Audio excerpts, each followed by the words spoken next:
I'm John Marquette. I was one of the people who helped found the Archie Project, and since its founding, it has been turned over to better and stronger hands, and those hands are going to be offering you the opportunity to take a tour of the Archibald Johnston Mansion in the first week of September. And where I'm standing right now is the front porch of the historic home. If we step over here, we can see the drive where people used to come in. They'd come in and come up this long curved drive, and they'd walk up these steps, and they'd come over to this wonderful front door. I'm accompanied by Joy Albanese, who is the representative here from the Archie Project today. Wow. Our first stop is the entry. This is a grand entry hall. To my left, your right, is the formal dining room. And to my right, your left, is the living room and parlor. Let's start in the living room.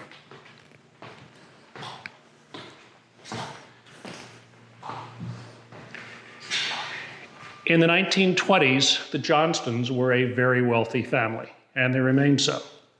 And this is the place where he placed all of the objects he acquired on his trips for Bethlehem Steel as he sold steel products all over the world. If we step into the sun porch,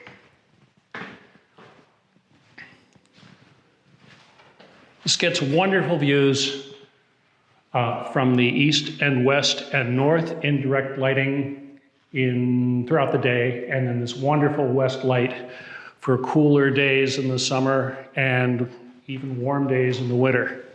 Massive fireplace made with Bethlehem steel rail portions as andirons.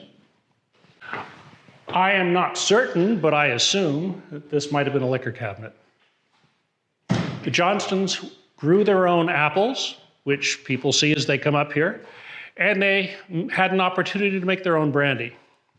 So some of the things I've learned is there were special ways that Madame Estelle or Mrs. Johnston would call the staffing. And there were buttons in the floors. Is that correct, John? Where she would call the staff to potentially come in and serve, or it was time for the next course. While the house was being constructed, there were some youngsters who actually got into the building. And if you look over here, there's a little graffiti.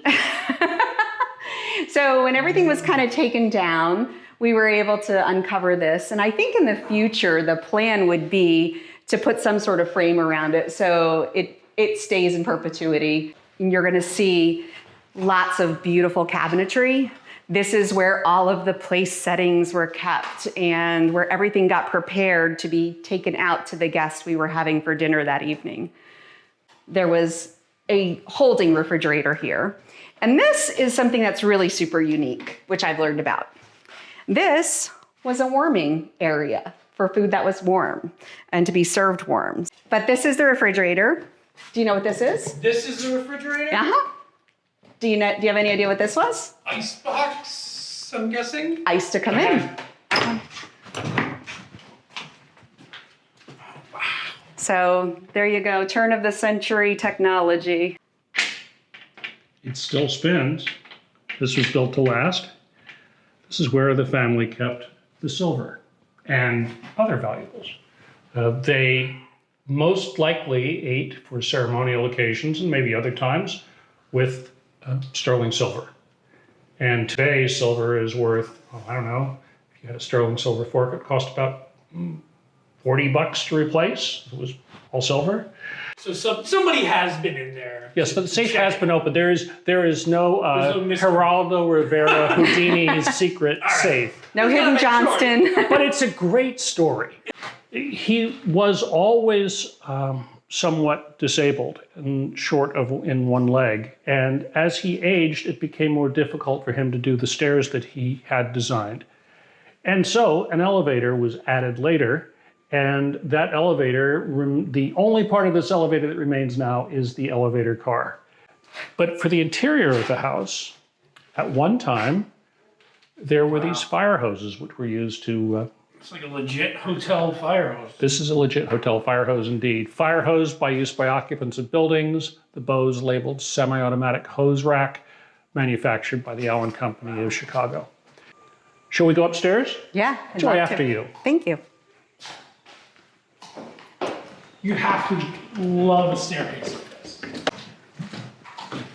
So I don't think we've talked about the eventual use of this building and why we want to rehab it yet. And honestly, what's been decided is this is going to be an arts, education, and community meeting space by Bethlehem Township. And eventually, who knows what it'll morph into, right? Weddings, that sort of thing on site. That would be wonderful. But this is the master. You will see there's very large closets for Estelle. Probably one of the areas that needs the most work, but one of my favorite areas because it's got some really unique features. So again, beautiful tile installed. You'll see that they had all the modern conveniences, right? A little bidet action going on there. But what's really interesting, John had spoken about Archie's health and concerns that he had. So if you look in this corner back here, it's a little dark, I apologize. There's a little area that Archie liked to go into where there was some lights, and medicinally, he would give himself treatments, I guess, like light therapy treatments, things of that nature. Those were Sauna. heat lamps. You know what I can do here? Do you want me to turn my... No, okay. Wow. So like he thought that those did something. Oh, they generated an awful lot of heat. It's kind of like a sauna in a way. Yeah. Lucy sat in an episode of I Love Lucy. Okay. Also, look over here, next to the toilet. There were heat lamp bulbs here with a switch to operate them, and they used heat lamps to warm this room over and above. Did you see the shower? I wish I had a shower like this at my house. Oh man, that is no joke. It's funny because isn't this like what's in style now? Yeah, these are like all the new rage, right? Everyone's putting those wall things in. Wild. Mr. and Mrs. Johnston traveled in Europe, and one of the inventions that the Johnstons incorporated was bringing a bidet to the United States, which was used for personal hygiene. Water would be turned on here, and it looks like there were two different sources of jets to spurt up from here and to fill the bowl. And this was something that is found in most European homes and in almost no American home. Go ahead. Would you like a demonstration of how it's used? Yeah. No. No. I'd rather point you to the Grecian tile motif that exists throughout this bathroom. So the other interesting feature of this room is that it's right over the front entrance. That is Unusual for most right? American homes.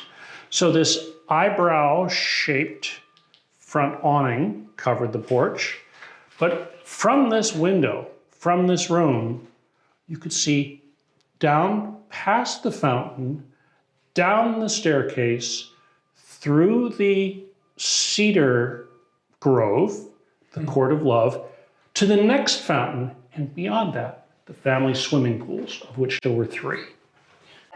You know, eventually my hope as the nonprofit would be that we would have a museum room and that we would do a rotation of Archie's life's archives, right? Because he was so instrumental to Bethlehem. First mayor, right? Brought the boroughs together, became our first mayor, Bethlehem Steel. When you think about Bethlehem, you should be thinking about Archie and Archibald Johnston and Estelle more so. I mean, John taught me that the reason we know everything we do is because Estelle kept a journal, his wife, and she journaled every day.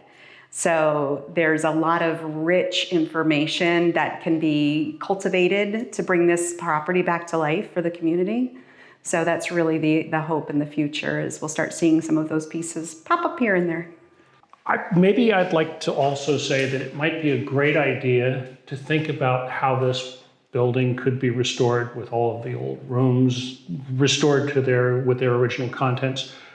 But I think what's more important is really making this place work for Bethlehem Township and its residents and for the wider Lehigh Valley community. What we do know and what we can offer is an opportunity for people to study the Johnston life and study what this family did and what this family meant from the purchases they made and how they used the property. So we are hosting an event on September 9th to tour the mansion. And the reason we're doing this is I'm the current president of the Archie Project. It's a 501 nonprofit in the interest of raising funds to reopen the mansion to everyone. So we're using this as a socialization event to educate the public. We are selling tickets online, and the URL is thearchieproject.ticketleap.com/Save Archie's Place. We welcome everyone to come through and look at all of the beautiful relics that are still here. Even though a lot's been removed, you're still going to see a lot of great architecture and things of that nature. So please come out, support the event, come take a look around, look at the beautiful glass, and take a walk through Archie's steps. The other thing that we're looking to do is invite everyone to have lunch on the lawn. So bring your lunch, spend some time. The property, which you didn't see, is filled with apple trees. Archie was a big apple guy. He brought a lot of different trees to the area. So back in the day, they would invite a lot of people over to have picnics on the lunch, and we'd like to invite you all to do the same. Bring your picnic, bring a blanket, spend some time, enjoy the park.